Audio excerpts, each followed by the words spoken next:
இந்த பொங்கலுக்கு வாங்கிட்டு வந்ததால கரும்பு அதை வந்து மொத்தத்தையுமே முழுங்கிட்டு இந்த ஒரு பார்ட்டு மட்டும் பத்திரமா வச்சுருந்தேன். இந்த ஜூஸ் போட்டு குடித்தா நல்லா இருக்கும்னு சொன்னாங்களா, அதனாலே இதை பக்குவப்படுத்தி பத்திரமா வச்சுருந்தேன். இது காஞ்சா இன்னும் இனிப்பாக இருக்கும்னு சொன்னாங்க.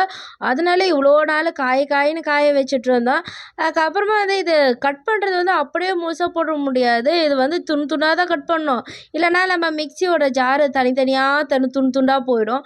அதனாலே வந்து பார்த்து பார்த்து கட் பண்ணிட்டு இருந்தேன். இந்த தோலெல்லாம் வந்து ஃபஸ்ட்டு வந்து கட் பண்ண தெரியாமல் சீவிட்டு இருந்தேன்னா ரொம்ப நேரம் ஆயிடுச்சு.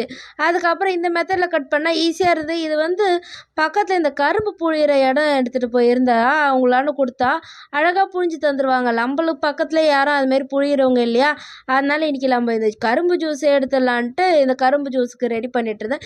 இது வந்து எவ்வளோ குட்டியாக கட் பண்ண முடியுமோ அவ்வளோ குட்டியாக நான் க்ளீன் பண்ணி கட் பண்ணி வச்சுட்டு கூட வந்து இதை இஞ்சி போட்டு லைட்டாக வந்து தண்ணி ஊற்றிக்கிட்டேன். ஏன்னா வந்து மிக்ஸி ஜாருன்றதுனால அப்படியே அரைஞ்சா ஜூஸ் வராதுன்றதுனால கொஞ்சமாக தண்ணி ஊற்றிக்கிட்டேன். நான் தண்ணி ஊற்றிட்டு அதை ஃபில்ட்ரு பண்ணி குடிச்சு பார்த்தா துளி கூட இனிப்பே இல்லை. நான் வந்து இப்படியே போட்டோம்னா இனிப்பு இருக்கும் அப்படின்னு நினச்சிட்டு பார்த்தா துளி கூட இனிப்பு இல்லை. அதுக்கப்புறம் செகண்ட் பேட்ச் அரைக்கும் போது கொஞ்சோண்டு சர்க்கரை அதுக்கப்புறம் வெல்லம் போட்டு அரைச்சி புழிஞ்சு எடுத்துகிட்டு வந்து இந்த ஐஸ் க்யூப் போடுறது தான் நான் படாத பாடுபட்டேன். அது என்ன தான் பண்ணாலும் வெளியே வரல.